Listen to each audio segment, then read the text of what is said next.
Hello everybody, welcome to Thumb Together. My name is Andrew Fantasia, and today we're going to be talking about Ghostbusters Afterlife together. As usual, if you enjoyed this video, please feel free to give it a thumbs up and give some love to that subscribe button as well. Now, right off the top, I need to make a very important statement here. I love the original Ghostbusters. I do. I adore it.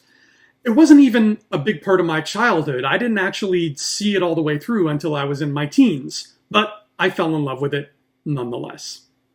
That's not the important statement I want to make. The important statement that I want to make is this. Ghostbusters is not a very well-written movie. But, and please come closer because I want to make sure all of you hear me here, it's okay to like flawed movies. Alright, so what do I mean when I say Ghostbusters is not a very well-written movie? Well, that could be a whole video unto itself, but I'm sure that's been done before way better than I ever could, so let me just articulate it this way. That script, as it is, if turned in today, would get rejected in a heartbeat. One of the four Ghostbusters gets completely sidelined for no real reason, the romance is tacked on and unearned, and most importantly, not one of the four main heroes has a proper character arc. From opening titles to closing credits, neither Venkman, Stantz, Spengler, or Zeddemore learn or grow as human beings in any way. So, what makes it work? A combination of things. Some great humor, fun and fantastic performances by an all-around stellar cast, beautiful visuals, and an imaginative concept. Those are the reasons why I love and cherish Ghostbusters so much. Because, just to reiterate, it's okay to like flawed movies. Now, I'm not saying this to dump on the original Ghostbusters. I'm saying this because I got to see Ghostbusters Afterlife. And the whole point of this new and improved-ish Thumb Together show here on my channel is that they're not just boring old movie reviews anymore.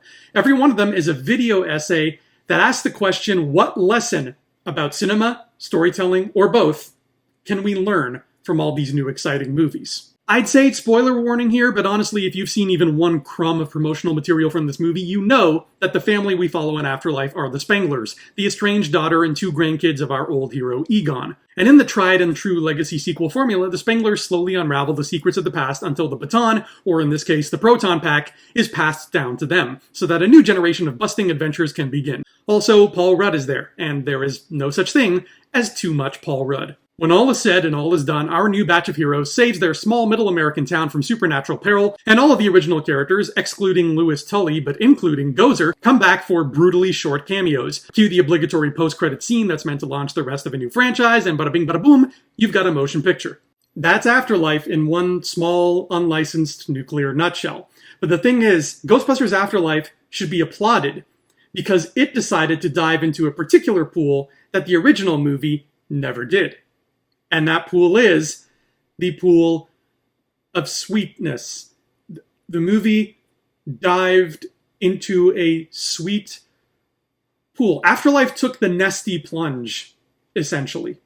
What I'm struggling to say is that Ghostbusters 1984 was a very cynical movie with no room for sweet moments. And while Ghostbusters 2 tried to course correct that a little bit, Afterlife is the first film in the franchise to give us truly heartfelt, dare I even say tear-jerking moments. It goes the extra mile to be warm without getting saccharine. It dares to address the issue that yes, ghosts exist in this world, so when a loved one dies, that presents unique storytelling opportunities which kinda need to be called to attention. That alone makes it worth the price of admission. But it's not all sunshine and daisies. Some of the fan servicey stuff doesn't really make any sense. The small-town Americana setting was a little bit bland, and the aforementioned blink and you miss them cameos left me feeling like we got less than what we were promised. Ghostbusters Afterlife is a flawed movie, and I really liked it, because it's okay to like flawed movies. That's the lesson I took away here, and I think it's such an important one. Internet culture, particularly internet movie culture, loves nothing more than to glibly rip a movie to shreds, sacrificing it at the altars of cynical sheep like CinemaSins or The Critical Drinker.